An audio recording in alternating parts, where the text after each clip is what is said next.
কবরের দুই পাশের মাটির চাপ এত ভয়াবহ অবস্থা জানো ও যুবক সন্তান ও বৃদ্ধ বাবা, এত ভয়াবহ অবস্থা জানো যে কবরের দুই পাশের মাটির চাপের কারণে এক পাশের হাড়গুলো অপর পাশে ঢুকে যাবে রে বাবা। শুধু চিল্লানোর আওয়াজ, কেউ তোমার আওয়াজ শুনবে না।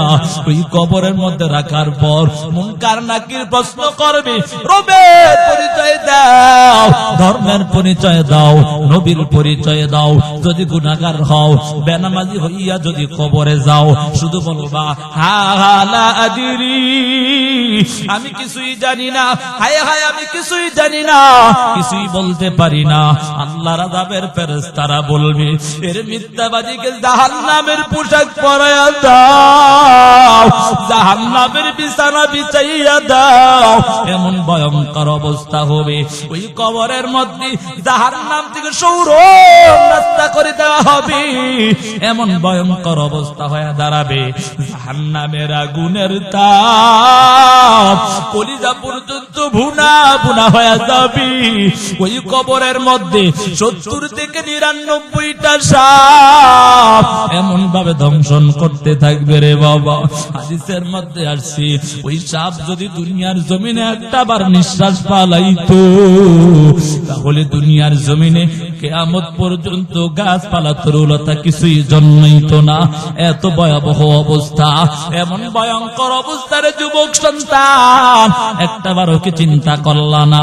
দুনিয়ার আগুন তো কিছুই না, দুনিয়ার আগুন থেকে 70 গুণ বেশি জাহান্নামের আগুন। এরে বাবা, ওই দুনিয়ার আগুন কেমন ভয়ঙ্কর, তাকাইয়া কি দেখো না? ওই সচিবালয়ের মধ্যে আগুন লাগিয়া সব কিছু সারকার হয়ে গেল। এত মজবুত মজবুত দালান কোঠা সব কিছু সারকার হয়ে গেল। 2-3 বছর আগে বরিশাল ভোলাগামী লঞ্চের মধ্যে আগুন লাগিয়া এত মজবুত মজবুত লোহা গুলো জ্বলে গেল। এরে বাবা, এত ভয়ঙ্কর অবস্থা হয়ে গেল। ঢাকার জমিনে বঙ্গবাজারে আগুন লাগিয়ে এত বড় বড় প্রাসাদ জ্বলে গেল। কেমন করে আজকে বাহাদুরি করতেছো? ওই আযাবকে সহ্য করতে পারবা রে বাবা? ওই কবরের আগুন তো তোমার জাহান্নামের আগুন তো আর 70 গুণ বেশি হয়ে যাবে। আগুনের তাপ লাগা মাত্র কলিজা পর্যন্ত তোমার ভুনা ভুনা হয়ে যাবে। এখন চিল্লানোর আওয়াজ, আপনার ওই আগুনের তাপের কারণে পানির পিপাসায় কাতর হয়ে যাইবা। আমার আল্লাহকে ডাকবা, দয়ার মালিক, ও দয়ার আল্লাহ, একটু পানি দাও, পানি দাও। আল্লাহ তোমার কোন ডাকেই শুনবে না। হাজার হাজার বছর পর্যন্ত পার হয়ে যাবে, তারপর আল্লাহ তোমার কোন ডাকেই শুনবে না। আমার আল্লাহ হাজার হাজার বছর পার হবার পর আল্লাহ তাআলা আযাবের ফেরেশতা দিয়া আগুনের পাত্রের মধ্যে করিয়া রক্তপুঞ্জ পানি ঘামগুলোকে একত্রিত করিয়া ওই আগুনের পাত্রের মধ্যে করিয়া ওই জাহান্নামীকে যখন দেওয়া হয়, হাদিসের মধ্যে আসছে, জাহান্নামী হাতে নেওয়ার পর হাতের মধ্যে যত গোশতগুলো খসে খসে জমিনের মধ্যে পড়ে যাবে। আল্লাহকে ডাকবে, ও দয়ার মালিক, ও দয়ার আল্লাহ, এত বছর হয়ে গেল আল্লাহ, কি পানি দিলা রে আল্লাহ, আর তো সহ্য হয় না। এক রাওয়ায়াতের মধ্যে পাওয়া যায় রে বাবা, ওই জাহান্নামীর এত পিপাসা লাগবে, যদি পুরা দুনিয়াটাকেও সমুদ্র বানায়া দেওয়া হয়, মনে হয় যেন তারপর সে এত পানি খাইয়াও পিপাসা মিটবে না। এরে বাবা, এমন ভয়ঙ্কর অবস্থা। আল্লাহকে আবারও ডাকবা, ও দয়ার মালিক, একটু পানি দাও, পানি দাও। আল্লাহ তারপরও তোমার ডাক শুনবে না। নিরুপায় হইয়া ওই রক্তপুঞ্জ পানি ঘামগুলোকে চেহারার সামনে নেওয়া, চেহারার সামনে নেওয়ার পর চেহারার গোশতগুলো খসে খসে জমিনের মধ্যে পড়ে যাবে। হাতেও গোশত নাই, চেহারার মধ্যে কোনো গোশত পাওয়া যাবে না, কঙ্কালের মতো হয়ে যাইবার যুবক। কেন আজকে মা বাবার নাফরমানি করো? কেন আজকে নামাজ ছেড়ে দিয়েছো যুবক সন্তান? কেন আজকে অন্যায় করিয়া মোবাইলের গুনাহটায় লিপ্ত হয়ে গেছো? যুবক সন্তান, তুমি তোমার মায়ের ভয় করিয়া বাবার ভয় করিয়া ঘরের দরওয়াজাটা আটকাইয়া কানে হেডফোন লাগাইয়া এই গুনার কাজে লিপ্ত হয়ে ঘুমায়া গেল। এই অবস্থায় যদি আজরাইল এসে হাজির হয়ে যায় জীবনটা ধ্বংস হয়ে যাবে। মায়ার নবী হাদিসের মধ্যে জানায়া দেন, তাহিয়াউনা কামা তামুতুন ওয়া তুহশারুনা কামা তাহিয়াউন। মায়ার নবী হাদিসের মধ্যে জানায়া দেয়, দুনিয়ায় তোমার চলন যেমন হবে মরণ কিন্তু তেমন হবে, মরণ যেমন হবে হাসর কিন্তু তেমন হবে। এর যুবক সন্তান, এই গুনাহ নিয়ে যদি কবরে যাও এই অবস্থায় হাসরের ময়দানে উঠবা, জানো ওই হাসরের ময়দান কত ভয়ঙ্কর, কত ভয়ঙ্কর অবস্থা হবে রে বাবা। আজকে তো 9,30,00,000 মাইল দূরে সূর্য আমার আল্লাহ এক হাত বাদা উপরে নিয়ে আসবে। আমার আল্লাহ বলবে, এর সূর্য তোর 12টা মুখ দ্বারা তাপ দেওয়া আরম্ভ করে দাও। সূর্যের তাপে জমিন তামা তামা হয়ে যাবে। যারা গুনাহগার হবে তাদের মাথার মগজগুলো টাস টাস টাস টাস করে পেটে যাবে, এত ভয়ঙ্কর অবস্থা হয়ে দাঁড়াবে। এরে বাবা, আজকে কত রকম সন্তানের জন্য কত কিছু করলা, ওই সন্তান আপনাকে একটা নেকের জন্য আপনাকে ভুলে যাবে রে বাবা। ইয়াউমা ইয়াফিরুল মারউ মিন আখি ওয়া উম্মিহি ওয়া আবি ওয়া সাহিবাতিহি ওয়া বানি। আমার আল্লাহ কোরআনের মধ্যে জানায়া দেয়, ওই সময় একটা নেকের জন্য ভাই ভাইকে চিনবে না রে বাবা, সন্তান মা বাবাকে চিনবে না, চিনলেও পরিচয় দিবে না, আপনজন পরের মতো হয়ে যাবে রে বাবা। এত ভয়ঙ্কর অবস্থা, এই জন্য সাবধান। এদিক দিয়ে আমার আল্লাহ বলবে, ওয়ামতাজুল ইয়াউমা আইয়ুহাল মুজরিমুন। এর গুনাহগারের দল, নেককারদের থেকে আলাদা হয়ে যা, নেককারদের থেকে আলাদা হয়ে যা। আজকে আর তোদের কোনো রক্ষা নাই। এদিক দিয়া জাহান্নাম চিল্লাবে, আল্লাহ ক্ষুধা লাগছে খাবার দাও। আল্লাহ বলবে, এর জাহান্নাম ধৈর্য ধর, ধৈর্য ধর। তারপর জাহান্নামের বিকট আওয়াজে হাসরের ময়দান থরথর করে কাঁপতে থাকবে। আমার আল্লাহ এই জাহান্নামকে তারপর বলবে, ধৈর্য ধর। জাহান্নাম বলবে, আর সহ্য করতে পারি না, খাবার দাও। ও আল্লাহ, গুনাহগার গুলোকে আমাকে দিয়া দাও। আল্লাহ বলবে, ধৈর্য ধর। তারপরও কেমন বিকট আওয়াজ দিবে। আল্লাহ তাআলা 70,000 শিকল লাগাইয়া 70,000 ফেরেশতা দিয়া, আরেক বর্ণনায় পাওয়া যায় এক এক কাঁটার মধ্যে 70,000 ফেরেশতা দিয়া ওই জাহান্নামকে পিছনের দিকে টানা হেঁচড়া আরম্ভ করে দিবে। তারপরও জাহান্নাম কেমন চেঁচামেচি শুরু করে দিবে।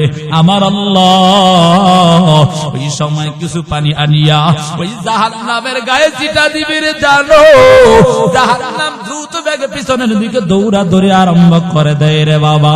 এমন অবস্থার মধ্যে আল্লাহর ফেরেশতারা বলবে, ও মালিক, এতক্ষণ পর্যন্ত 70,000 শিকল লাগাইয়া তারপরও জাহান্নামটাকে আটকাতে পারলাম না।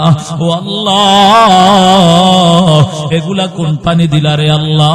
কোন নদীর পানি দিয়েছো আল্লাহ? কোন সাগরের পানি দিয়েছো? নাকি কোন জমজমের পানি দিয়েছো আল্লাহ?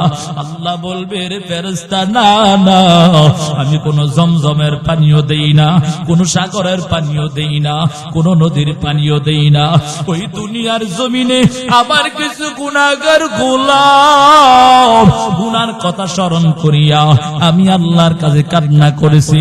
আমি আল্লাহ এমন দয়ালু আল্লাহ, আমি আল্লাহ ওই পানিগুলাকে বিতা দেই না। আমি আল্লাহ ওই পানিগুলোকে জমা রাখিয়া আমি আমার বান্দা বান্দির জন্য আজকে এত সহায় হয়ে গেলাম। ওই পানিগুলো যখন জাহান্নামের গায়ে ছিটা দেয়, সাথে সাথে জাহান্নাম দ্রুত বেগে পিছনের দিকে দৌড়ায়। এজন্য বাবা, এখনো সময় আছে, তওবা করে নাও। আমার আল্লাহ শুধু তোমার দিকে তাকায় আছে, কারণ দুনিয়ার ওই শাস্তি দেনওয়ালারা শুধু অপরাধীদেরকে খুঁজে শাস্তি দেওয়ার জন্য। আর আমার মালিক এমন একজন মালিক জানো, যে হে আল্লাহ অপরাধীদেরকে খুঁজে ক্ষমা করে দেওয়ার জন্য। এজন্য সময় আছে, তওবা করে নাও, 5 ওয়াক্ত নামাজ বা জামাত আদায় করে নাও। এর যুবক সন্তান, মা বাবার খেদমত করিয়া নিজের জীবনটাকে সুন্দর করে নাও। আর অন্যায় করো না, জাহান্নামের আযাব সহ্য করতে পারবা না। এ দুনিয়ার যুবক সন্তান, ও পর্দার আড়ালের মা গো, আজকে একটু চিন্তা করো। আমার আল্লাহ এত দয়া করে বানানোর পর আল্লাহ বলে তোমার মাকে মা বলে ডাক দাও, আমি আল্লাহর কোনো কষ্ট নাই। বাবাকে বাবা বলে ডাক দিবা, আমি আল্লাহর কোনো কষ্ট নাই। তবে আমি আল্লাহ চাই মাকে মা বলে ডাক দেওয়ার পর, বাবাকে বাবা বলে ডাক দেওয়ার পর, আমি আল্লাহকে মাঝে মাঝে যদি একটা বার আল্লাহ বলে ডাক দাও, আমি আল্লাহ তোমার জীবনের সব অন্যায় মাফ করে দিব। সুবহানাল্লাহ। এই জন্য আল্লাহকে ডাকার প্রয়োজন আছে না নাই? বলে শুধু আল্লাহ আল্লাহ ডাকলেই কি হয় নাকি? এরে বাবা, যখন মুয়াজ্জিন আযান দিবে নামাজের জন্য যাও, সেটাও কিন্তু আমার আল্লাহকে ডাকা হবে। কথা বলেন ঠিক না বেঠিক? কোরআন তেলাওয়াত করবা, সেটাও আমার মাওলাকে ডাকা হবে। এর যুবক সন্তান ও বৃদ্ধ বাবা, পর্দার আড়ালের মা গো, একটু চিন্তা করে তাকায়া দেখো, আমার আল্লাহ এমন একজন দয়ালু আল্লাহ, যে আল্লাহ ডাক দিয়া জানায় দে মুমিনের দল শুনে নাও, কেউ যদি সকাল সন্ধ্যা আমার মাওলার জিকিরের মধ্যে সময়টা কাটায়া দেয়, ইয়া আইয়ুহাল্লাযীনা আমানু যকুরুল্লাহা যিকরান কাসীরা ওয়াসাব্বিহুহু বুকরাতাও ওয়া আসীলা। এর ঈমানদারের দল, আমার আল্লাহকে অধিক পরিমাণে স্মরণ করো। বলে কেমন স্মরণ? সারা দিন কি শুধু আল্লাহ আল্লাহ নাম জপতে? বলে না না, সকালে ফজরের নামাজ আদায় করিয়া যদি কিছু তাসবিহ তাহলিল আদায় করে নাও, আমার মায়ার নবী জানাইয়া দেয়, আমার আল্লাহ স্বয়ং জানাইয়া দেয়, সকালে এই ইবাদত করার কারণে সারাটা দিন সকাল থেকে নিয়ে সন্ধ্যা পর্যন্ত জিকিরের সওয়াব তোমার আমল নামায় লিখা হয়। কেউ যদি আবার সন্ধ্যার নামাজ অর্থাৎ মাগরিবের নামাজ আদায় করিয়া রে বাবা আবার কিছু এমন তাসবিহ তাহলিল আদায় করে নেয়, তাহলে মায়ার নবী হাদিসের মধ্যে জানায়া দেয়, আমার আল্লাহ স্বয়ং কোরআনের মধ্যে জানায়া দেন, ওই বান্দা ওই বান্দির আমল নামায় আমার আল্লাহ ওই সন্ধ্যা থেকে নিয়ে সুবহে সাদেক অর্থাৎ সকাল পর্যন্ত জিকিরের সওয়াব তার আমল নামায় দান করে। সুবহানাল্লাহ। তাহলে আল্লাহ কি কথা বলছে যে তুমি সারাদিন আমার ইবাদত করে? কথা বলছে। হ্যাঁ, فَإِذَا قُضِيَتِ الصَّلَاةُ فَانتَشِرُوا فِي الْأَرْضِ وَابْتَغُوا مِن فَضْلِ اللَّهِ وَاذْكُرُوا اللَّهَ। আমার আল্লাহ তাআলা জানাইয়া দেয়, হে দুনিয়ার আবার গোলামের দল, শুনে নাও শুনে নাও, তুমি নামাজ আদায় করিয়া আল্লাহর অনুগ্রহে তুমি তোমার রিজিক তালাশে বের হয়ে যাও। আল্লাহ এই কথা বলেন, সারাদিন তুমি নামাজ পড়ো। আল্লাহ এই কথা বলছে? আল্লাহ বলছে তুমি তোমার কাজ অর্থাৎ সালাত আদায় করিয়া তুমি তোমার কাজে বের হয়ে যাও। তাহলে কি বুঝলেন? এরে যুবক সন্তান, আজকে একটা বারো চিন্তা করো নাই, আমার আল্লাহ এত দয়া করে বানানোর পর তারপর আল্লাহর কেন হুকুম তুমি পালন করো নাই? অথচ তাকাইয়া দেখো, সফল মুমিন যদি হতে চাও, 1 নাম্বার গুণ তোমার নামাজের মধ্যে খুশুওয়ালা নামাজ হতে হবে। ওই নামাজ কখনো ছাড়া যাবে না। মুয়াজ্জিন আযান দেওয়ার সাথে সাথে মসজিদে গিয়া হাজিরা হয়ে যেতে হবে। এরে বাবা, একটা বারো এই চিন্তাটা করলা না, এই দুনিয়ার জমিনে কেউ চিরকাল থাকতে পারবে না। কথা বলেন ঠিক না বেটি? পারবেন কেউ? আপনার পূর্বপুরুষরা এখন আসেনি? কত পূর্বপুরুষ আপনার থেকে দুনিয়া থেকে বিদায় নিয়ে চলে গেল। এরে বাবা, যত ডাকবেন একটা বারো ফিরে আর আসবে না। কত বড় বড় বাহাদুর দুনিয়া থেকে বিদায় নিয়ে চলে গেল, কেউ আর দুনিয়ার জমিনে একটা বারো ফিরে আসবে না। বাবা, আমি আর তুমি যে একদিন বিদায় নিব, এটার কোনো গ্যারান্টি আসেনি। কথা বলেন ঠিক না বেটি? থাকবো যে তার কোনো গ্যারান্টি নাই। অথবা একদিন সবাই দুনিয়া থেকে বিদায় নিতে হবে, ঠিক না? তবে দুনিয়া থেকে বিদায় নিতে হলে কিছু নিয়ে যেতে হবে। এরে আপনাকে উদাহরণ দিলে বুঝবেন। যদি কোন জামাই শ্বশুর বাড়ি যায়, খালি হাতে যায়, আচ্ছা বলেন একদিন 2 দিন খালি হাতে গেছে, তারপরের দিন আর এই জামাইয়ের কদর করবো? বলবে জামাই কাল খাইতে হয়েছে। কথা বলেন ঠিক না ভাই? খাইতে আসছে বাড়িতে, আর কিছু দেখে না হাতে, আর কিছু উঠে না। কথা বলেন ঠিক না বেটা? আর যদি ভালো ভালো দুই হাতটা পুরাইয়া নেন, ওরে বাপরে বাবা, আমার জামাইটা খুব লক্ষ্মী জামাই। কথা বলেন ঠিক না বেটি? হ্যাঁ, জামাইটা খুব ভালো, মানুষের কাছে খুব আলোচনা, আমার জামাইটা খুব ভালো। যখন আমাদের বাসায় আসে, বাপরে বাপ, দুই হাত ভইরা আরো তিনজন লগে নিয়ে তারপর আসে। কথা বলেন ঠিক না বেটি? হে বৃদ্ধ বাবা, এই চিন্তাটা করলা না? দুনিয়ার জমিনে তাকাইয়া দেখো, আজকে তোমার শ্বশুর শাশুড়ি তোমাকে দাম দিবে না যদি তুমি তোমার খালি হাতে যাও। এরে বাবা, তোমার মা বাবা আস্তে আস্তে একদিন দুই দিন তোমাকে একটু মনে মনে কেমন যেন ভাববে যখন তুমি বাসায় খালি হাতে আসবা।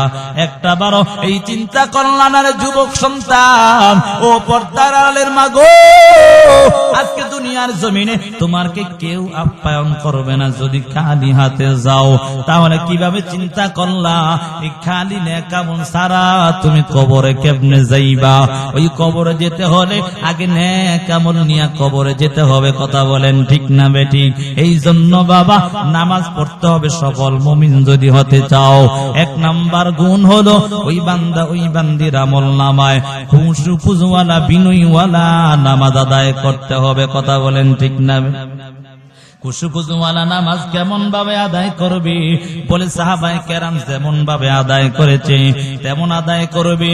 এরে বাবা, তুমি যত অভাবের মধ্যে পড়ো না কেন, নামাজের মধ্যে দাঁড়াইয়া যাও। আমার আল্লাহ পবিত্র কোরআনে সূরা বাকারার মধ্যে জানায়া দেয়, ইয়া আইয়ুহাল্লাযীনা আমানুস্তাঈনু বিস-সাবরি ওয়াস-সালাহ ইন্নাল্লাহা মা'আস সাবিরিন। আল্লাহ বলেন, হে ঈমানদারের দল, তোমরা আমি আল্লাহর কাছে নামাজ এবং ধৈর্যের মাধ্যমে আমি আল্লাহর কাছে সাহায্য চাও। এরে বাবা, বিপদের মধ্যে পড়ে গেছো, নামাজের মধ্যে দাঁড়ায়া যাও। তুমি যত বিপদের মধ্যে পড়ো না কেন, নামাজে দাঁড়ায়া যাও। আল্লাহর কাছে নামাজের মাধ্যমে দাঁড়াই আল্লাহর কাছে সাহায্য চাও। ও আল্লাহ, বিপদের মধ্যে পড়ে গেলাম, বিপদ থেকে হেফাজত করেন। ও দয়ার মালিক, ও দয়ার আল্লাহ, আমার রিজিকের অভাব, আপনি রিজিকটা অভাবটা দূর করে দেন আল্লাহ। আমার সন্তান বাহিরে যেতে পারে না, ব্যবস্থা করে দেন আল্লাহ। এরে বাবা, সাহাবায়ে কেরাম যত বিপদের মধ্যে পড়ো না কেন, নামাজ আদায় করে আমার আল্লাহর কাছে সাহায্য চায়। কথা বলেন ঠিক না বেটি? আপনি যত বিপদের মধ্যে পড়বেন, নামাজের মধ্যে দাঁড়িয়ে যাবেন, আমার আল্লাহ আপনাকে বিপদ থেকে হেফাজত করবে। কথা বলেন ঠিক না বেটি? এরে বাবা, আজকে তোমার টাকা পয়সা নাই, যদি বলা হয় নামাজ কেন পড়ো না, বলে আমি কাজ না করলে আমাকে খাবার দিবে না। এই জন্য কাজ করার জন্য, কাজের কারণে আমি নামাজ পড়তে পারি না। নাউজুবিল্লাহ। মায়ার নবীর সাহাবী আব্দুল্লাহ আনসারী রাদিয়াল্লাহু তাআলা আনহু, মায়ার নবীর একজন প্রিয় সাহাবী। জানো কেমন নবীর সাহাবী? যেই নবীর সাহাবী এত গরিব রে বাবা। মায়ার নবী নামাজ পড়াইতেন, যখন নামাজ শুরু তাকবীরে তাহরিমা বলতেন, ওই সময় আসিয়া আব্দুল্লাহ আনসারী পিছনের দিকে আসিয়া তাড়াতাড়ি নামাজ দাঁড়ায়া যাইতেন। আবার সালাম ফিরানোর সাথে সাথে আব্দুল্লাহ আনসারী নামাজ ছেড়ে চলে যাইতেন। একদিন, দুই দিন, তিন দিন সাহাবায়ে কেরাম চিন্তিত হয়ে গেলেন, হায় হায়, আব্দুল্লাহ আনসারী কেন মায়ার নবীর বয়ান শুনে না, নামাজের পর বয়ান শুনে না, আগেও বয়ান শুনে না, মনে হয় মুনাফিক হয়ে গেছে। নাউজুবিল্লাহ। মনে মনে ধারণা। এই জন্য দেখবেন যারা নামাজে অলসতা করে, হাদিসের মধ্যে তারা মুনাফিক হলাম। সাবধান। মায়ার নবীর সাহাবায়ে কেরাম চিন্তিত। আব্দুল্লাহ আনসারী একদিনও মায়ার নবীর বয়ান শুনতেছে না, বয়ান শুনে না। শুধু তা নয়, নামাজটা যখন শুরু করে তখন আসিয়া নামাজ পড়িয়া তারপর আবার সালাম ফিরানোর সাথে সাথে চলে যায়। একদিন, দুই দিন, তিন দিন দেখার পর সাহাবায়ে কেরাম সবাই মিলে পয়গম্বরের কাছে বিচার দিলেন, নালিশ করলেন, ইয়া রাসূলুল্লাহ, আপনি এত মোহাব্বত করেন, আপনার একজন প্রিয় সাহাবী আব্দুল্লাহ আনসারী রাদিয়াল্লাহু তাআলা আপনার বয়ান শুনে না সবার পরে পরে মসজিদে আসে এবং সবার আগে আগে মসজিদ থেকে চলে যায়। ও পয়গম্বর, আপনার প্রিয় সাহাবী একদিনও আপনার বয়ান শোনে না, সবার পরে পরে আসে, আগে আগে চলে যায়। মায়ার নবী একদিন লক্ষ্য করে তাকাইয়া দেখে, কারণ মায়ার নবী জানে কারো ব্যাপারে জানে শুনে না জানিয়া না শুনিয়া মন্তব্য করা যায় না, ঠিক না? না শুনিয়া না জানিয়া না শুনিয়া এই জন্য কারো ব্যাপারে মন্তব্য করবেন না। মায়ার নবী সাহাবায়ে কেরামদেরকে বলে, ও সাহাবায়ে কেরাম, না না, কারো ব্যাপারে জেনে শুনে মন্তব্য করা যাবে না, জেনে না শুনিয়া মন্তব্য করা যাবে না, আগে জানতে হবে তারপর তার ব্যাপারে ধারণা করতে হবে। মায়ার নবী বলে, তাহলে আসো একদিন আমরা চলে যাব, আব্দুল্লাহ আনসারীর বাসায় গিয়ে হাজির হব। মায়ার নবী, আবু বকর, ওমর, ওসমান, আলী সবাই মিলে চলে গেলেন। সবাই মিলে যাওয়ার পর মায়ার নবী ঘরের দরওয়াজার সামনে দাঁড়াইয়া, আসসালামু আলাইকুম ইয়া আহলাল বাইত, হে ঘরওয়ালা, তোমাদের উপর শান্তি বর্ষিত করতে কথা বুঝাচ্ছে, সালামের জবাব দিলে তারপর ঘরে ঢুকবে। এজন্য বাবা এখান থেকে একটা শিক্ষা হলো রে বাবা, কারো ঘরে আগে প্রবেশ করতে হলে সালাম দিয়া অনুমতি নিতে হয়। বুঝেন নাই কথা? হুট করে ঘরে ঢুকে দেন না, কারণ সে অন্য কোন সমস্যায় থাকতেই পারে। কথা বলেন ঠিক না বেটি? এজন্য কি সালাম দিয়ে ঢুকতে হয়। সালাম দিলে যদি সালামের জবাব আসে তাহলে আপনি তার ঘরে ঢুকে যাবেন। বুঝেন নাই কথা? এমনও তো হইতে পারে সে অন্য কোন কাজে ব্যস্ত। কথা বলেন ঠিক না বেটি? আরে সালাম তো দূরের কথা, এখন তো এমন অবস্থা হয়ে গেছে যে এমন অবস্থা, ঘরে ঢোকার আগে সালাম দেখলেই সালাম দেয় না। কথা বলেন ঠিক না বেটি? এমন পরিস্থিতি হয়েছে। অথচ মুসলমানের 5টা হকের মধ্যে একটা হক হলো দেখলে সালাম দেওয়া, সালামের জবাব দেওয়া। কথা বলেন ঠিক না বেটি?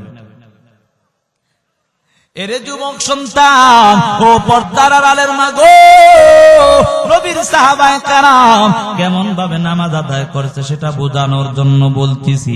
যত দরিদ্র থাকুক না কেন তারপরও নামাজ ছাড়ে নাই। এমন কারণ জানো, মুসলমানের মোট 5টা স্তম্ভ। বুনিয়াল ইসলামু আলা খামসিন, শাহাদাতু আল্লা ইলাহা ইল্লাল্লাহ ওয়া আন্না মুহাম্মাদার রাসূলুল্লাহ ওয়া ইকামিস সালাহ ওয়া ইতাইজ যাকাত ওয়াল হজ্জি ওয়া সাওমি রমাদান। মুসলমানের মূল স্তম্ভ হলো 5টা জিনিসের উপর। 1 নাম্বার হলো ঈমান। 1 নাম্বার কি? জোরে বলেন, 1 নাম্বার কি? এই ঈমানটা কি জানো? আমার আল্লাহ এবং তার রাসূল অর্থাৎ প্রত্যেকটা বিধানকে মেনে চলা। কথা বলেন ঠিক না বেটি? ওই রবির আশিকের দল তাকাইয়া কি দেখো না ওই সাহাবায়ে কেরাম কেমন ঈমান নিয়েছে। যেই মায়ার নবী কালো সাহাবী বেলাল এমন নির্যাতন বেঈমানদের সহ্য করেছে। ওই বেলাল একদিন মায়ার আল্লাহ তাআলার ডাক দিতেছে, আহাদ আহাদ বলে ডাক দিতেছে। হঠাৎ করে তাকাইয়া দেখে উমাইয়া গোলামকে, তাকাইয়া দেখে তার গোলামটা কার যেন নাম জপতেছে। উমাইয়া ডাক দিয়া বলে, রে বেলাল তুমি কার নাম জপতেছো একটু জানতে চাই। মায়া নবীর সাহাবী কালু বেলাল ডাক দিয়া বলে, রে উমাইয়া জানো আমাকে আর তোমাকে যে সৃষ্টি করেছে তার নামটা আমি জপতেছি। উমাইয়া রাগান্বিত হয়ে গেল। উমাইয়া রাগান্বিত হইয়া ডাক দিয়া বলে, রে বেলাল কি বলতেছো, কি বলতেছো তুমি? আবার কি বলো? তুমি কার নাম এমন জপতেছো? আমাদের আবার খোদা কে হতে পারে? আমরা তো বানাইয়াছি, সেও আমার খোদা।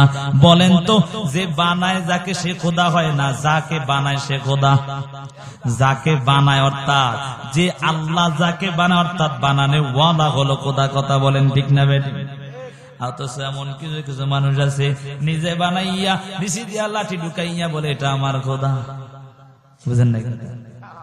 নিজে নাকি লাঠি ঢুকাই দিছে, আবার নিজে কহেন নাকি খোদা। বুঝেন না? কথা কটাক্ষ করি না, বুঝানোর জন্য বলি। কোন বিবেকটা দিয়া করে? নিজে বানাইলো, নিজে বানাই আবার পাশা দিয়া লাঠি একটা ঢুকাই দিছে। রাগ করেন না আপনারা। আবার হে এটার খোদা মানে? আরে খোদা তো সে যে বানায়। আরেক কথা বলেন ঠিক না বেটি? কেমন করে আজকে মানুষ বিবেকহীন হয়ে গেছে। আল্লাহ বুঝার তৌফিক দান করুক, সকলে বলি আমিন। যে কথা বলতেছিলাম, বেলালকে ডাক দিয়া বলে, উমাইয়া বলে, এরে বেলাল বলো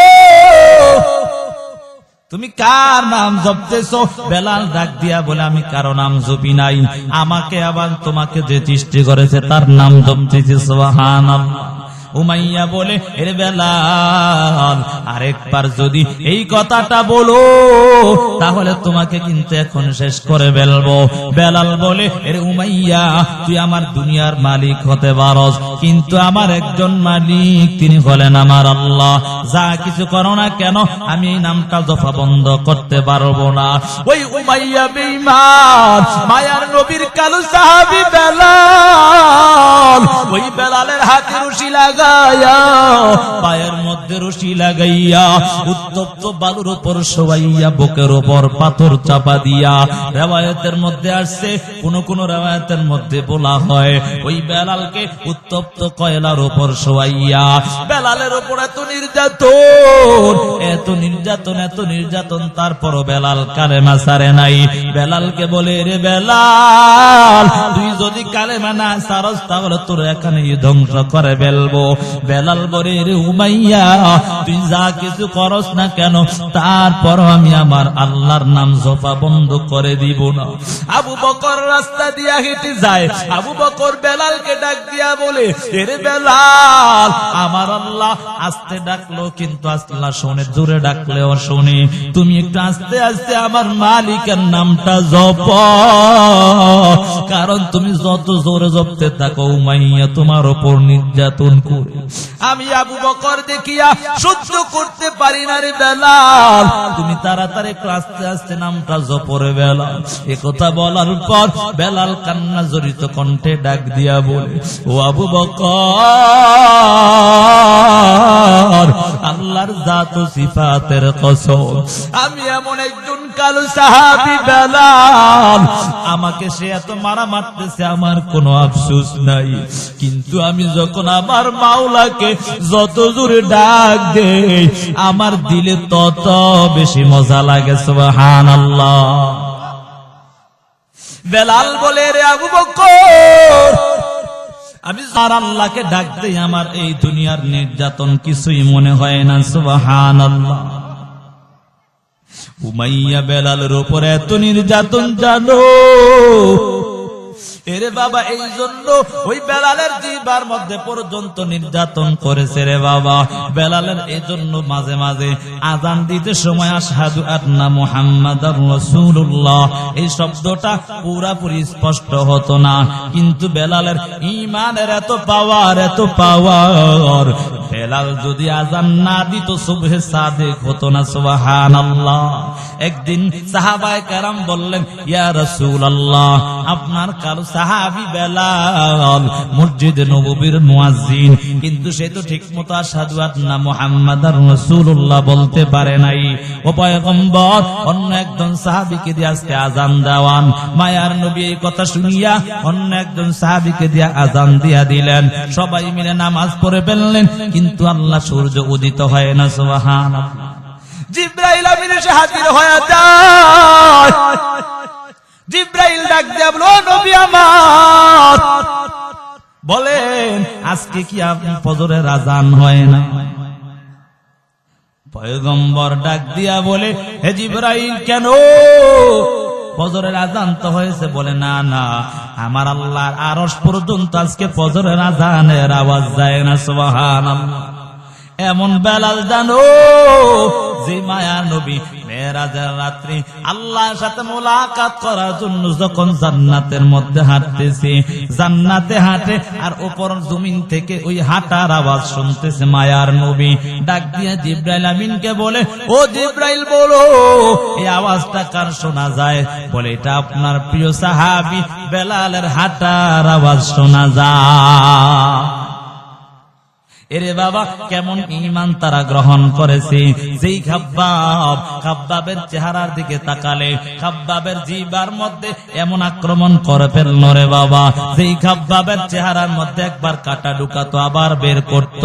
ওমরকে ডাক দিয়া বলে, এরে ওমর, বলো তুমি তোমার ইসলাম গ্রহণ করতে কোনো কষ্ট হয়েছে কিনা? ওমর বলে, না না, আমি তো বীরের বেশে আসিয়া মুসলমান হলাম। খাব্বাবকে প্রশ্ন করলো, এরে খাব্বাব, বল তোমার কোনো এমন কষ্ট হয়েছে কিনা? খাব্বাব রাদিয়াল্লাহু তাআলা আনহু পিঠের কাপড়টা সরায়া দেয়, তাকাইয়া দেখে পিঠের মধ্যে কোনো গোশত দেখা যায় না। ওমর ডাক দিয়া বলে, রে খাব্বাব, বলো তোমার পিঠের মধ্যে এমন কোন রোগ হয়েছে যার কারণে এমন গোশত দেখা যায় না? খাব্বাব ডাক দিয়া বলে, রে ওমর, আমি যখন ঈমান গ্রহণ করলাম আমার আত্মীয় স্বজনরা আমার উপর এত নির্যাতন করেছে, আমার পিঠটাকে অর্থাৎ আমাকে জ্বলন্ত কয়লার উপর শোয়াইয়া রাখছে। এমন অবস্থা হয়ে গেছে, কিছুক্ষণ পর জিহ্বাটা বের করে তাকাইয়া দেখে জিহ্বার মধ্যে ছিদ্র ছিদ্র দেখা যায়। ওমর বলে, এ খাব্বাব, তোমার জিহ্বার মধ্যে কোন রোগ হয়েছিল? খাব্বাব বলে, কোন রোগ হয় না, আমি জবান দিয়া যখন আল্লাহর নাম জপতাম ও বেঈমানরা আমার জিহ্বার মধ্যে একবার কাটা ঢুকাতো আবার বের করতো, অর্থাৎ আমাকে এত নির্যাতন করেছে। এরে বাবা, আমার আর তোমার ঈমান কেমন? আজকে সকালে ঈমান আছে, বিকালে আমার ঈমান হারা হয়ে গেলাম। কথা বলেন ঠিক নেই? বলে, কেমন করে? আপনাকে যদি প্রশ্ন করে আজকে কিভাবে খাইছেন, বলে কাজ করছি বিদায় খাইছি। কি কয়? কাজ করছি বিদায় খাইছি। যদি বলে চাচা কেমনে চলেন, আমার সন্তান বিদেশ থাকে, বিদেশ থেকে টাকা পাঠায়, এজন্য আমি খাই। নাকি খাওয়াই কি? জোরে বলেন, খাওয়াই কে? এরে যুবক, হে বৃদ্ধ বাবা, কি চিন্তা করো?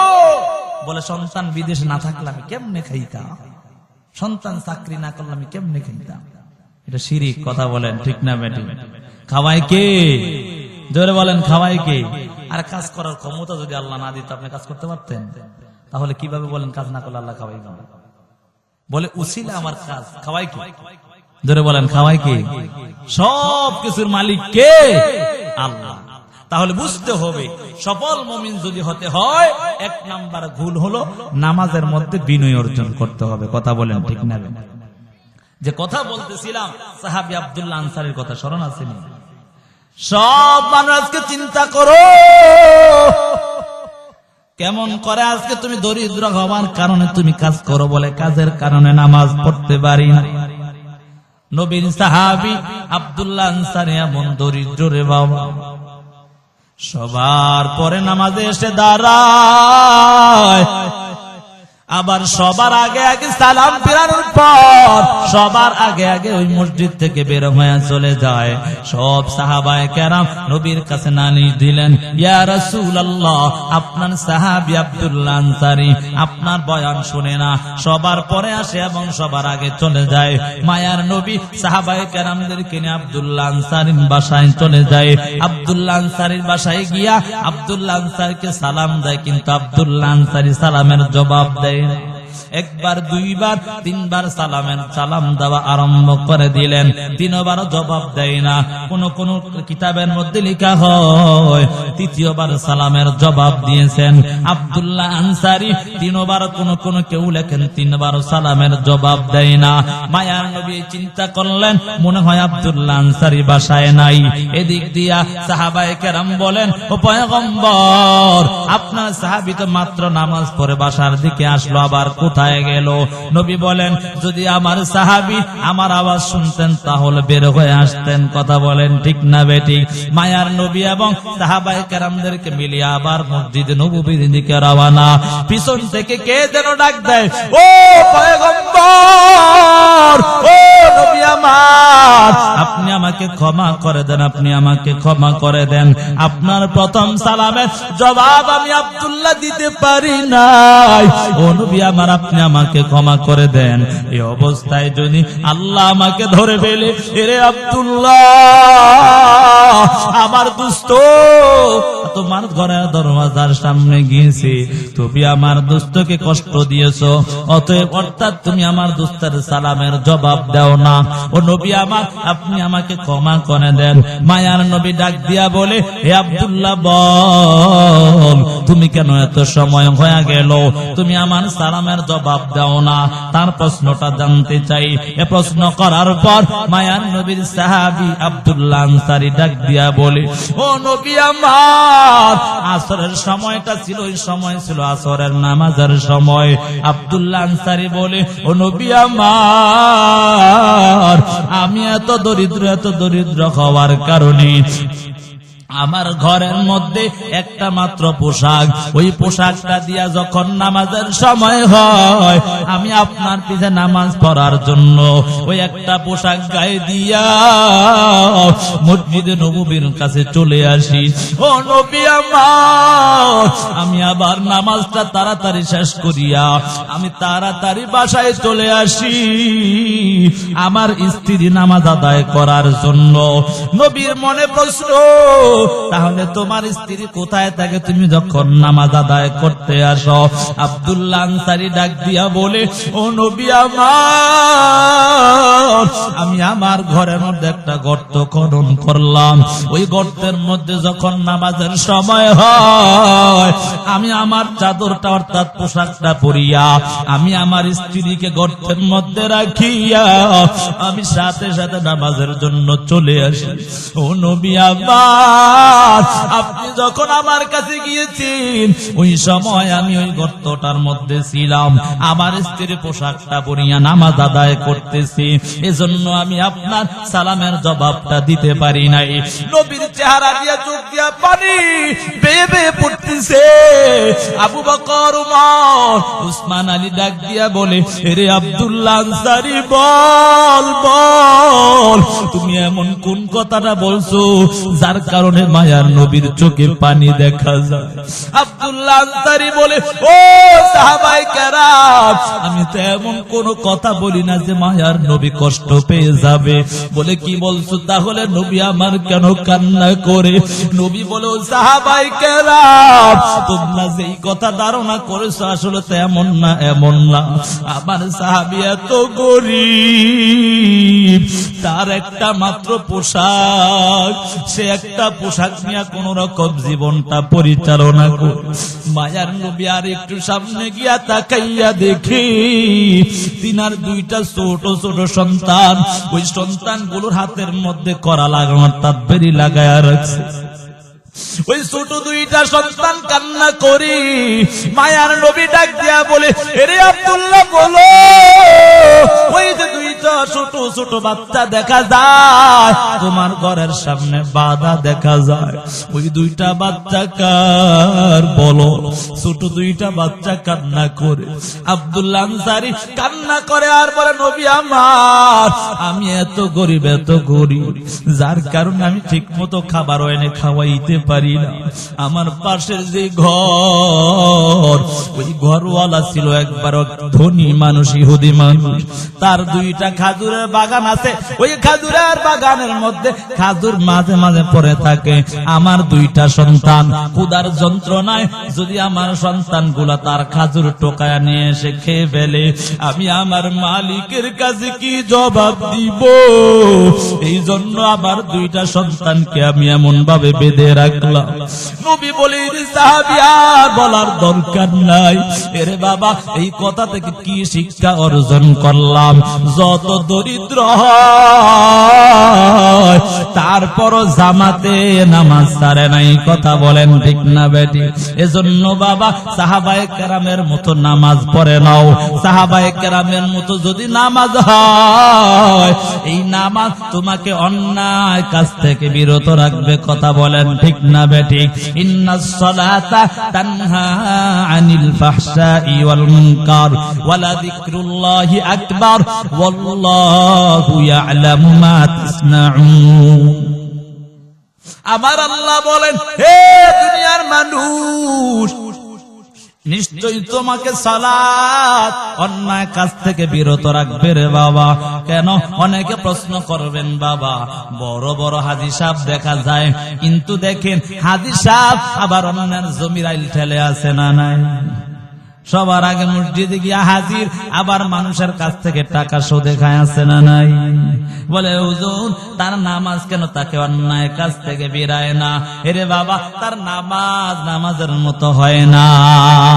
যদি নামাজ নামাজের মতো হতো তাহলে ওই বান্দা কখনো অন্যায় করত না। ওই বান্দা যদি নামাজের মতো নামাজ পড়তো কখনো সুদ খাইতো না। জানো কারণ সুদ খাওয়াতে কত বড় অন্যায় জানো? ওই হাসরের ময়দান এত ভয়াবহ জানো?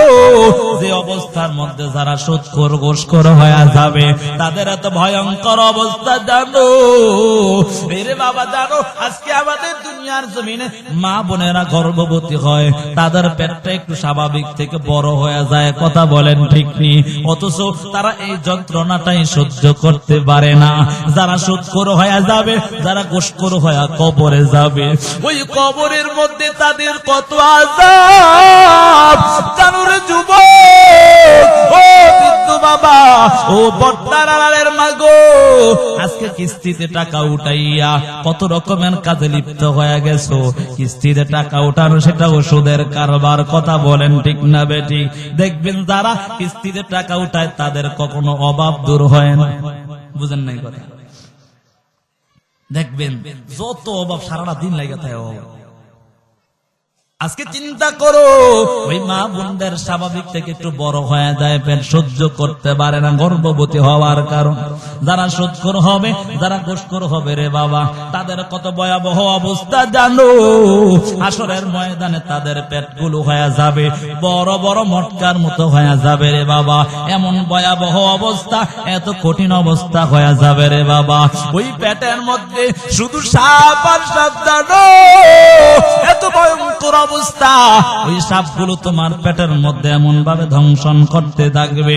হাদিসের মধ্যে আসছে এবং সরাসরি কোরআনের মধ্যে আসছে রে বাবা, ওই সুদ খাওয়ার কারণে ওই কেমন ভাবে তোমার পেটের মধ্যে সাপ বিচ্ছু হয়ে ভরে যাবে। এরে বাবা, এই জন্য তোমার যদি সঠিকভাবে নামাজ আদায় করো, কখনো ওই নামাজের কারণে বান্দা অন্যায় কাজ থেকে বিরত থাকবে। বলে হুজুর নামাজ পড়ে সুদ খায়, নামাজ পড়ে অন্যের আইল ঢেলে, আবার নামাজ পড়ে অন্যায় কাজে লিপ্ত হয়ে যায়। মূল কথা হলো নামাজের মতো নামাজ হয় না। এরে বাবা, যত বিপদের মধ্যে পড়ো নামাজের মধ্যে দাঁড়ায়া যাও।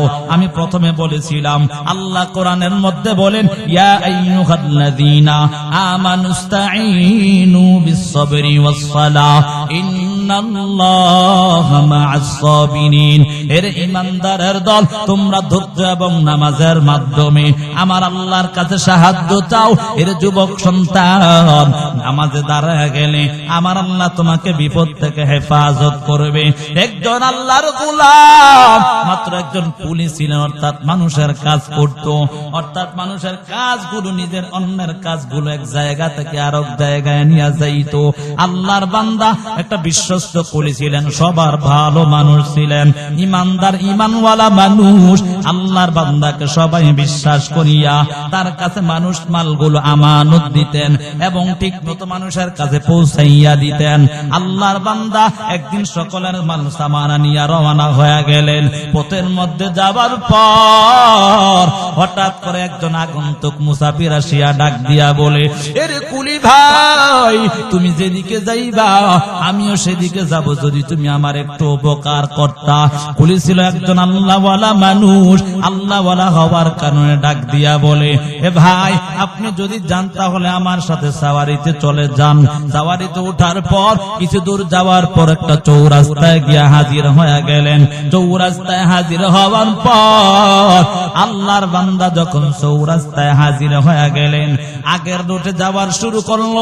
হঠাৎ করে আগন্তুক মুসাফির ডাক দিয়া বলে, না না কুলি, এতদিন তো এই রাস্তা দিয়ে যাইতা, আজকে একটা নতুন রাস্তা চিনে নাও।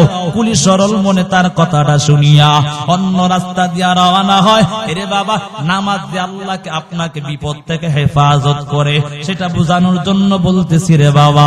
আল্লাহর বান্দা আগন্তুক মুসাফিরের কথা শোনার পর অন্য রাস্তা দিয়া রওনা হয়। অন্য রাস্তা দিয়া রওনা হওয়ার পর কিছু দূর যাওয়ার পর তাকাইয়া দেখে একটা গভীর জঙ্গল দেখা যায়। ওই এলাকার মধ্যে আর কোন রাস্তা পাওয়া যাচ্ছে না রে বাবা। এমন অবস্থার মধ্যে কুলি চতুর্দিকে তাকায়া দেখে মরা মরা লাশ এবং কঙ্কাল গুলো দেখা যায়। পিছন থেকে ওই আরোহী সাওয়ারিটা আসিয়া ডাক দিয়া বলে, এরে কুলি দাঁড়া দাঁড়া, আমি কোন মুসাফির না, আমি কেউ না, আমি একজন ডাকাত। অতএব তুমি যদি তোমার জীবন বাঁচাইতে চাও, ধন সম্পদ যা আছে সব তুমি আমাকে দিয়া দাও। কুলি বলে, রে ভাই, তুমি কি আমার সাথে এই কথাই কি বলে উঠলা? বলে, না না, কোনো কথা শুনতে চাই না, তাড়াতাড়ি দিয়া দাও। কুলি বলে, রে ভাই, এগুলা তো আমার ধন সম্পদ না, এগুলা অন্যের ধন সম্পদ, তোমাকে কেমন করে দেই? আরেকটা কথা বললে তোমাকেও এখন শেষ করে ফেলবো। কুলি চিন্তায় পড়ে গেল। কুলি বলে, তাহলে ধন সম্পদ গুলো নিয়ে যাও, আমাকে ছেড়ে দাও। সন্ত্রাস বলে, না না না, তোমাকেও আমরা মেরে ফেলবো, তোমাকেও আমি রাখবো না, কারণ তুমি গিয়ে আবার এসব কথা মানুষের কাছে বলে দিবা। তাকাইয়া দেখো, এই যে চতুর্দিকে কঙ্কাল গুলো দেখা যায়, লাশ গুলো দেখা যায়, সব আমার হাতে দুনিয়া থেকে বিদায় নিয়েছে। কুলির অন্তরের মধ্যে ভয় চিন্তা ঢুকে গেল, এখানে তো আর বাঁচানোর মতো কেউ নাই। চিন্তায় পড়ে গেল। কুলি ডাক দিয়া বলে, এরে ভাই, তুমি আমাকে মেরে ফেলো, আমার কোনো আফসোস নাই, তবে আমার একটা আবদার হলো, আমাকে 2 রাকাত নামাজ আদায় করতে দাও। সন্ত্রাস বলে, হে কুলি, তোমার মতো এত কত মানুষ নামাজের জন্য চাইছে, সবাইকে দিলাম, কিন্তু কেউ আমার হাত থেকে বাঁচে না। এ কথা বলার পর কুলি বলে, যাই হোক না কেন, আমাকে 2 রাকাত নামাজ পড়তে দাও। কুলিকে যখন অনুমতি দেওয়া হয়, কুলি নামাজের মধ্যে দাঁড়ায়। সূরা ফাতিহা তেলাওয়াত করার পর আর জবান দিয়া কোন সূরা আসতেছে না। ভয়, শুধু ভয়, মনের মধ্যে চিন্তা। পিছনে এত সন্ত্রাস দাঁড়িয়ে আছে। এভাবে সন্ত্রাস কিছুক্ষণ পর পর ডাক দিয়া বলে, এনে কুলি তাড়াতাড়ি শেষ কর, না হলে এখনই মেরে ফেলবো। কিন্তু আল্লাহর বান্দার জবান দিয়ে কোন তেলাওয়াত আসতেছে না।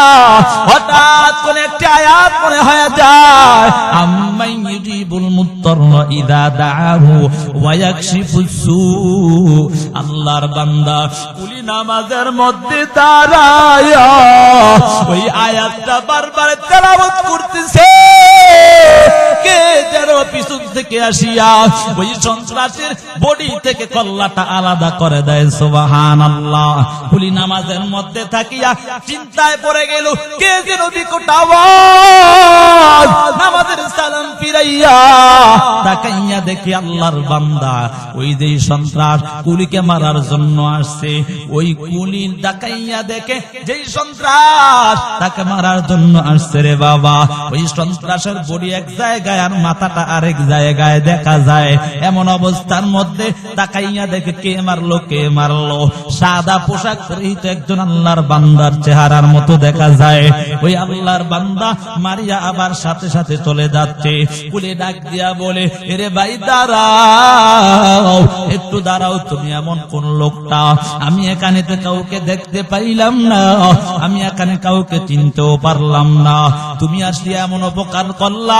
পিছন ওই সামনে থেকে আল্লাহর বান্দার সুরত ধরে ফেরেশতা ডাক দিয়া বলে, এরে কুলি শোন, আমার আল্লাহ কিন্তু ওয়াদা করেছে, যত বিপদের মধ্যে পড়বা নামাজের মধ্যে দাঁড়ায় গেলে আল্লাহ তোমাকে সাহায্য করবি। এরে কুলি জানো, তুমি যে আয়াত তেলাওয়াত করিছো ওই আয়াতের গোলাম হলাম আমি। সুবহানাল্লাহ। অতএব বাবা কি বুঝলেন? সফল মুমিন যদি হতে চাও, 1 নাম্বার গুণ হলো তোমার বিনয় অবলম্বন করতে হবে, খুশুখুজওয়ালা নামাজ আদায় করতে হবে, সাহাবায়ে কেরামের মতো নামাজ আদায় করতে হবে। অথচ আমরা নামাজের মধ্যে দাঁড়ায়া যাই রে বাবা, নামাজেও দাঁড়াই, মশায় কামড় দিলে আবার ডান হাতে বাম হাতে ফিডাও দেয় আছে না, বুঝেন নাই কথা? নামাজে দাঁড়াই যে হঠাৎ একটু মশায় কামড়ে ঠাস করে এক থাপ্পড় মারে, এমন থাপ্পড় পুরা নামাজের মধ্যে থাপ্পড়ের আওয়াজে শোনা যায়।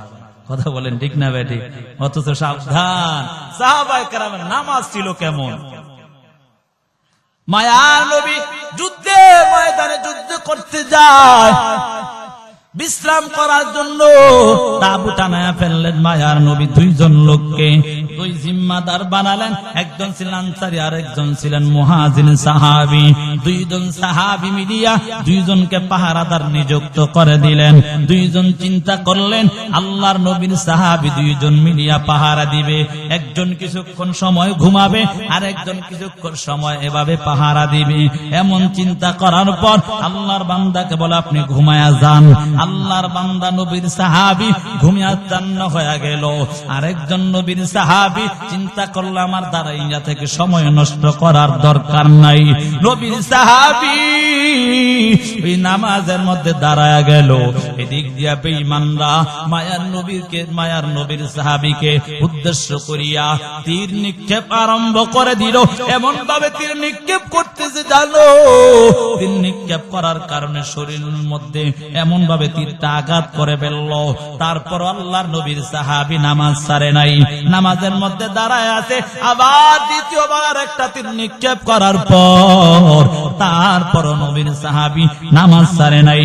তৃতীয় তীরটা নিক্ষেপ করার পর নবীর সাহাবী দেখে আর সহ্য করতে পারে নাই।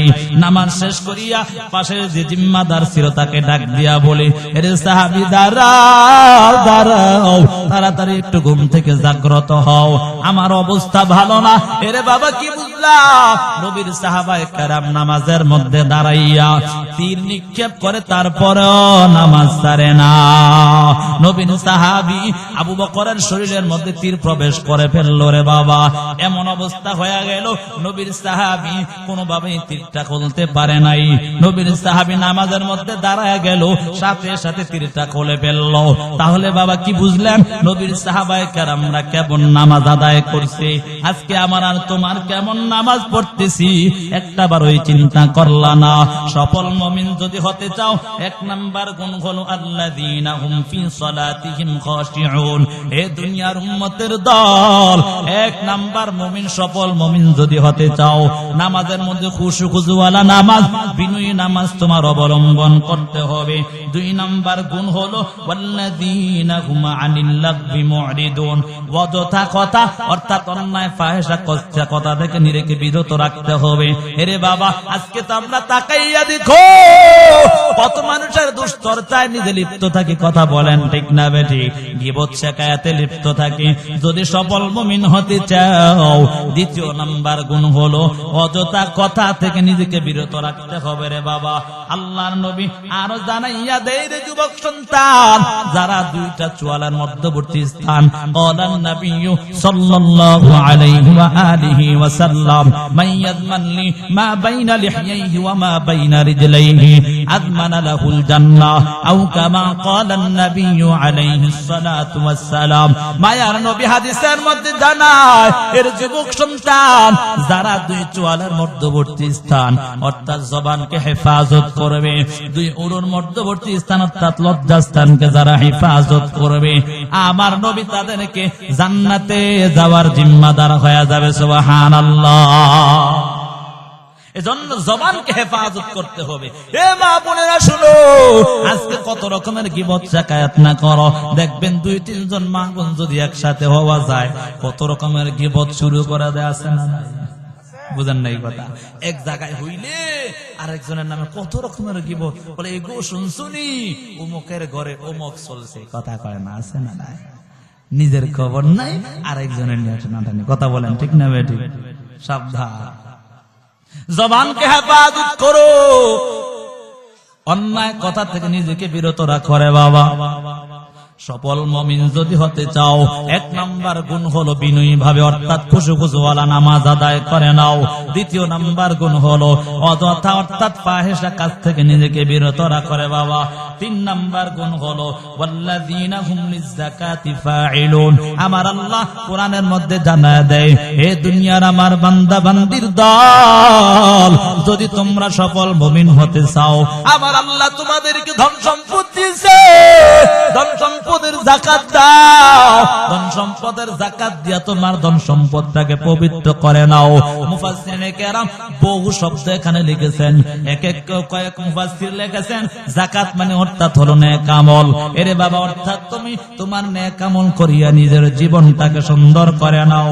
এরে বাবা, আমার আল্লাহ তাআলা তারপর আয়াতে জানায়া দেন, ওয়াল্লাযীনা হুম লিফুরুজিহিম হাফিজুন। এরে নবীর আশিকের দল, তোমরা তোমাদের লজ্জাস্থানকে হেফাজত করে নাও যদি সফল মুমিন হতে চাও। এরে মা বোনের দল, আজকে চিন্তা করো, তোমার স্বামী কত কষ্ট করিয়া করিয়া বিদেশের বাহিরে কাজ করে রে মা, একটা বারকে চিন্তা করলা না? এমন সময় হয় তাকাইয়া দেখো মাসকে মাস ঠিক মতো বেতনও পায় না, তারপরও যা পায় নিজে না খাইয়া তোমার জন্য পাঠায়া দেয়। আজকে সেই স্বামীর সম্পদটা অন্যের কাছে বিলাইয়া দিলা, একটা বারো চিন্তা করো নাই জাহান্নামের আযাব যে কত ভয়ঙ্কর জানো? মায়ার নবী একদিন ঘরে বসিয়া বসিয়া কান্নার আওয়াজ, মায়ার নবীর কান্না দেখিয়া কন্যা ফাতেমা একটু চিন্তায় পড়ে গেল। দেখবেন কন্যা সন্তানরা বাবার বেশি ভক্ত হয়, কথা বলেন ঠিক না বেটি? কন্যা সন্তান ডাক দিয়া বলে, এ আব্বা বলো তোমার কি হয়েছে? তোমার কি আমার মা বাবার কথা স্মরণ হয়, মায়ের কথা স্মরণ হয়েছে, নাকি আপনার মা বাবার অর্থাৎ আমার দাদা দাদির কথা স্মরণ হয়েছে? নবী বলে না না। নাকি আমার মা খাদিজার কথা আপনার স্মরণ হয়েছে? বলে না না, খাদিজার কথাও আমার স্মরণ হয় না। নাকি আপনার দুই নাতি হাসান হুসাইনের কথা আপনার স্মরণ হয়ে গেছে? মায়ার নবী বলে না না, আমার কারো কথাই স্মরণ হয় না। নবী এই কথা বলার পর কন্যা ফাতেমা ডাক দিয়া বলে, আব্বাজান বলো তাহলে এভাবে কান্না করার কারণটা কি? তোমার দাড়ি মোবারক পর্যন্ত ভিজে যাচ্ছে, তার কারণটা কি একটু জানতে চাই। এই কথা বলার পর মায়ার নবী আরো কান্না করে ডাক দিয়া বলে, রে সন্তান, তুমি কি জানো আমি যখন মেরাজের রাত্রি আল্লাহর সাথে মোলাকাত করার জন্য যাই, আল্লাহ তাআলার আদেশে জিবরাইল আমিন আমাকে জান্নাত জাহান্নাম ভ্রমণ করে দেখালেন। আমি একদম ওই জান্নাত জাহান্নাম দেখার পর জাহান্নামের দিকে যখন তাকালাম, আমি তাকাইয়া দেখি আবার অধিকাংশ নারী দলগুলো জাহান্নামের মধ্যে দেখা যায়। আমি দেখিয়া তাদের আযাবগুলো দেখিয়া আমি সহ্য করতে পারি না। আমি এমন অবস্থা দেখিয়া ওই আযাবগুলোর কথা যখন আমার স্মরণ হয়, আমার চোখের পানি আমি ধরে রাখতে পারি নাই। কন্যা ডাক দিয়া বলে, আব্বা জান বলো তাদের কি আযাব এবং কেন এই আযাবগুলো হয়েছে? তার মধ্যে এক নাম্বার আযাব, মায়ার নবী ডাক দিয়া বলো, সন্তান আমার, আমি একদল নারীদেরকে তাকাইয়া দেখি তাদের চুলের মধ্যে ও এমন ভাবে চুলটাকে ঝুলাইয়া ধরিয়া পুরা শরীরটাকে পার করিয়া আগুনের উপর দেওয়া হয়। ওই আগুনের তাপে তাদের মাথার মগজগুলো টাস টাস টাস টাস করে বেটে যায়। মায়ার নবীর এই কথা বলার পর কন্যা সন্তান ডাক দিয়া বলে, আব্বা জান তাদের এই আযাব হওয়ার কারণটা কি একটু জানায়া দেন। মায়ার নবীকে প্রশ্ন করার পর মায়ার নবী কান্না জড়িত কণ্ঠে বলে, ও সন্তান আমার, তারা দুনিয়ার জমিনে থাকা অবস্থায় মাথার চুলগুলো খোলা রাখিয়া বেগানা পুরুষের সামনে অবাধে চলাফেরা করত। এজন্য আমার আল্লাহ তাদেরকে শাস্তি দিয়েছে রে বাবা।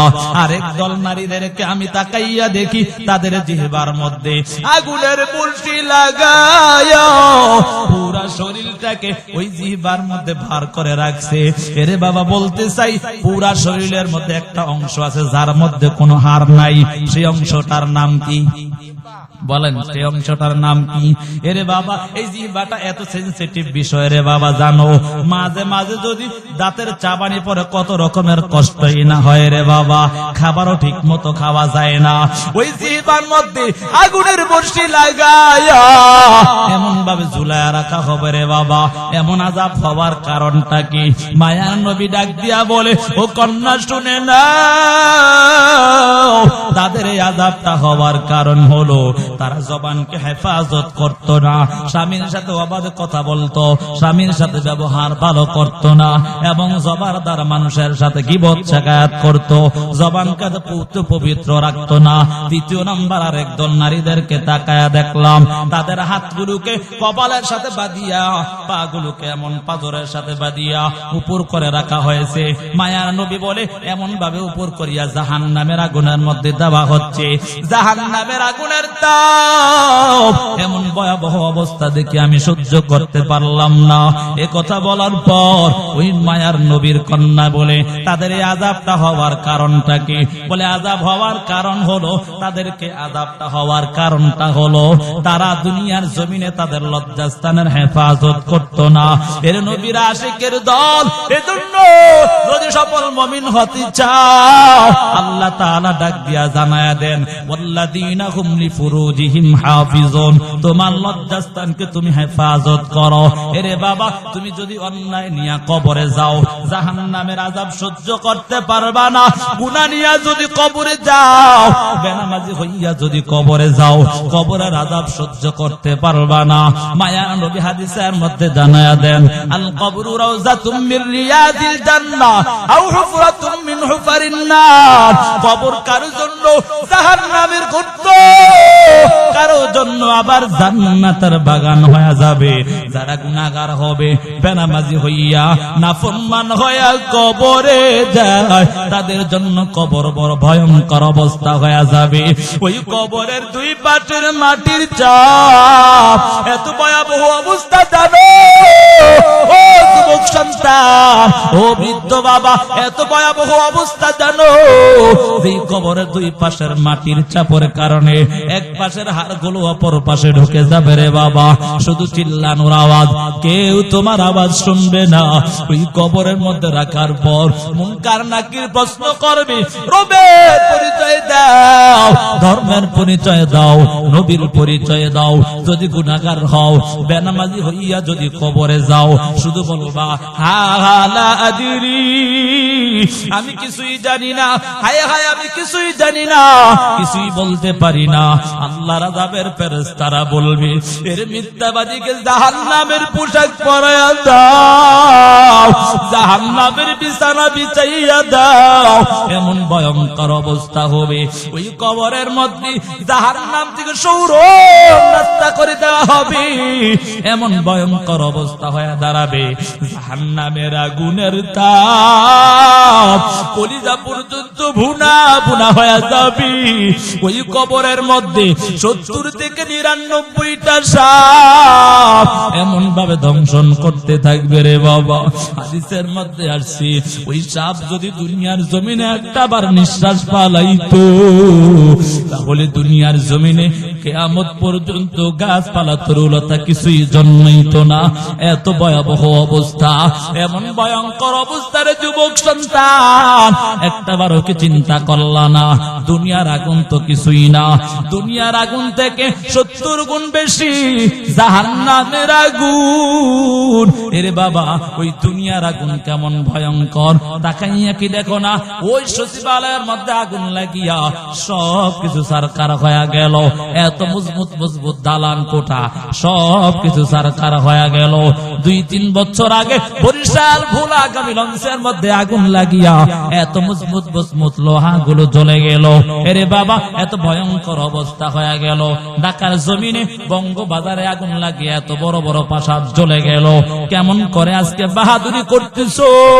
ওই আযাবকে সহ্য করতে পারবারে বাবা? ওই কবরের আগুন তো তোমার জাহান্নামের আগুন তো আর 70 গুণ বেশি হয়ে যাবে। আগুনের তাপ লাগা মাত্র কলিজা পর্যন্ত তোমার ভুনা ভুনা হয়ে যাবে। এখন চিল্লানোর আওয়াজ, আপনার ওই আগুনের তাপের কারণে পানির পিপাসায় কাতর হয়ে যাইবা। আমার আল্লাহকে ডাকবা, দয়ার মালিক, ও দয়ার আল্লাহ, একটু পানি দাও, পানি দাও। আল্লাহ তোমার কোন ডাকেই শুনবে না। হাজার হাজার বছর পর্যন্ত পার হয়ে যাবে, তারপর আল্লাহ তোমার কোন ডাকেই শুনবে না। আমার আল্লাহ হাজার হাজার বছর পার হবার পর আল্লাহ তাআলা আযাবের ফেরেশতা দিয়া আগুনের পাত্রের মধ্যে করিয়া রক্তপুঞ্জ পানি ঘামগুলোকে একত্রিত করিয়া ওই আগুনের পাত্রের মধ্যে করিয়া ওই জাহান্নামীকে যখন দেওয়া হয়, হাদিসের মধ্যে আসছে জাহান্নামী হাতে নেওয়ার পর হাতের মধ্যে যত গোশতগুলো খসে খসে জমিনের মধ্যে পড়ে যাবে।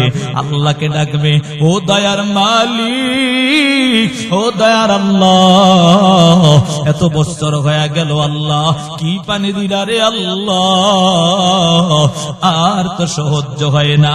এক রাওয়ায়াতের মধ্যে পাওয়া যায় রে বাবা, ওই জাহান্নামীর এত পিপাসা লাগবে, যদি পুরা দুনিয়াটাকেও সমুদ্র বানায়া দেওয়া হয়, মনে হয় যেন তারপর সে এত পানি খাইয়াও পিপাসা মিটবে না। এরে বাবা, এমন ভয়ঙ্কর অবস্থা। আল্লাহকে আবারও ডাকবা, ও দয়ার মালিক, একটু পানি দাও, পানি দাও। আল্লাহ তারপরও তোমার ডাক শুনবে না। নিরুপায় হইয়া ওই রক্তপুঞ্জ পানি ঘামগুলোকে চেহারার সামনে নেওয়া, চেহারার সামনে নেওয়ার পর চেহারার গোশতগুলো খসে খসে জমিনের মধ্যে পড়ে যাবে। হাতেও গোশত নাই, চেহারার মধ্যে কোনো গোশত পাওয়া যাবে না, কঙ্কালের মতো হয়ে যাইবার যুবক। কেন আজকে মা বাবার নাফরমানি করো? কেন আজকে নামাজ ছেড়ে দিয়েছো যুবক সন্তান? কেন আজকে অন্যায় করিয়া মোবাইলের গুনাহটায় লিপ্ত হয়ে গেছো? যুবক সন্তান, তুমি তোমার মায়ের ভয় করিয়া, বাবার ভয় করিয়া ঘরের দরওয়াজাটা আটকাইয়া কানে হেডফোন লাগাইয়া এই গুনার কাজে লিপ্ত হয়ে ঘুমায়া গেলা। এই অবস্থায় যদি আজরাইল এসে হাজির হয়ে যায়, জীবনটা ধ্বংস হয়ে যাবে। মায়ার নবী হাদিসের মধ্যে জানায়া দেন, তাহিয়াউনা কামা তামুতুন ওয়া তুহশারুনা কামা তাহিয়াউন। মায়ার নবী হাদিসের মধ্যে জানায়া দেয়, দুনিয়ায় তোমার চলন যেমন হবে, মরণ কিন্তু তেমন হবে। মরণ যেমন হবে, হাসর কিন্তু তেমন হবে। এর যুবক সন্তান, এই গুনাহ নিয়ে যদি কবরে যাও, এই অবস্থায় হাসরের ময়দানে উঠবা, জানো ওই হাসরের ময়দান কত ভয়ঙ্কর, কত ভয়ঙ্কর অবস্থা হবে রে বাবা। আজকে তো 9,30,00,000 মাইল দূরে সূর্য আমার আল্লাহ এক হাত বাদা করে নিয়ে আসবে। আমার আল্লাহ বলবে, এর সূর্য তোর 12টা মুখ দ্বারা তাপ দেওয়া আরম্ভ করে দাও। সূর্যের তাপে জমিন তামা তামা হয়ে যাবে। যারা গুনাহগার হবে তাদের মাথার মগজগুলো টাস টাস টাস টাস করে পেটে যাবে। এত ভয়ঙ্কর অবস্থা হয়ে দাঁড়াবে। এরে বাবা, আজকে কত রকম সন্তানের জন্য কত কিছু করলা, ওই সন্তান আপনাকে একটা নেকের জন্য আপনাকে ভুলে যাবে রে বাবা। ইয়াউমা ইয়াফিরুল মারউ মিন আখি ওয়া উম্মিহি ওয়া আবি ওয়া সাহিবাতিহি ওয়া বানি। আমার আল্লাহ কোরআনের মধ্যে জানায়া দেয়, ওই সময় একটা নেকের জন্য ভাই ভাইকে চিনবে না রে বাবা, সন্তান মা বাবাকে চিনবে না, চিনলেও পরিচয় দিবে না, আপনজন পরের মতো হয়ে যাবে রে বাবা। এত ভয়ঙ্কর অবস্থা, এই জন্য সাবধান। এদিক দিয়ে আমার আল্লাহ বলবে, ওয়ামতাজুল ইয়াউমা আইয়ুহাল মুজরিমুন, এর গুনাহগারের দল, নেককারদের থেকে আলাদা হয়ে যাও, নেককারদের থেকে আলাদা হয়ে যা। আজকে আর তোদের কোনো রক্ষা নাই। এদিক দিয়া জাহান্নাম চিল্লাবে, আল্লাহ ক্ষুধা লাগছে, খাবার দাও। আল্লাহ বলবে, এর জাহান্নাম ধৈর্য ধর, ধৈর্য ধর। তারপর জাহান্নামের বিকট আওয়াজে হাসরের ময়দান থরথর করে কাঁপতে থাকবে। আমার আল্লাহ জাহান্নামকে তারপর বলবে, ধৈর্য ধর। জাহান্নাম বলবে, আর সহ্য করতে পারি না, খাবার দাও। ও আল্লাহ, গুনাহগার গুলোকে আমাকে দিয়া দাও। আল্লাহ বলবে, ধৈর্য ধর। তারপরও কেমন বিকট আওয়াজ দিবে।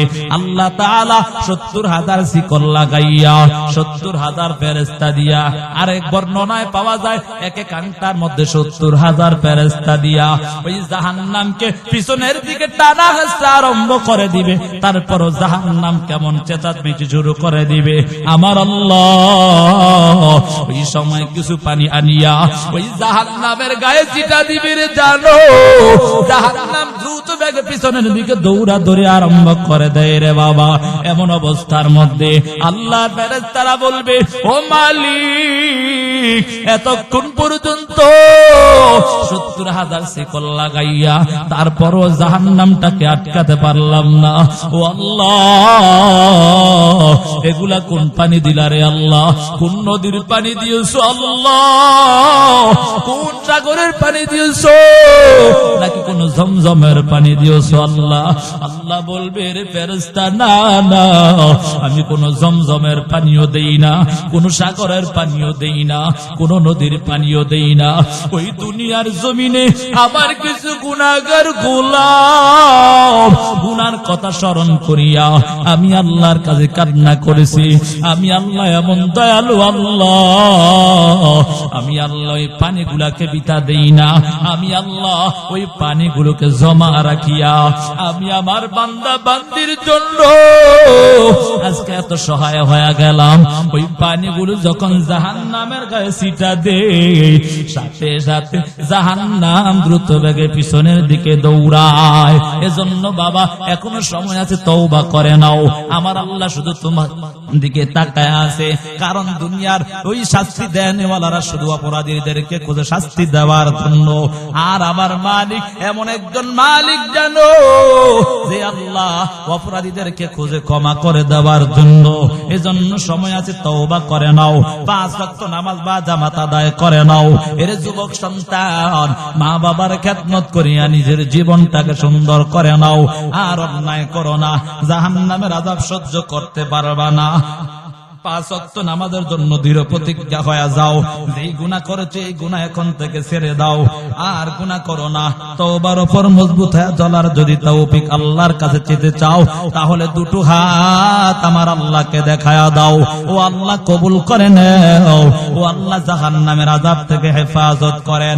ও আল্লাহ, আপনি আমাদের সকলকে তওবার উপর মজবুত হয়ে চলার তৌফিক দেন। ও আল্লাহ, 5 ওয়াক্ত নামাজ বা জামাত আদায় করার তৌফিক দেন। আল্লাহ আমাদের সকলের জিন্দেগীর সব অন্যায়গুলো ক্ষমা করে দেন। আমিন।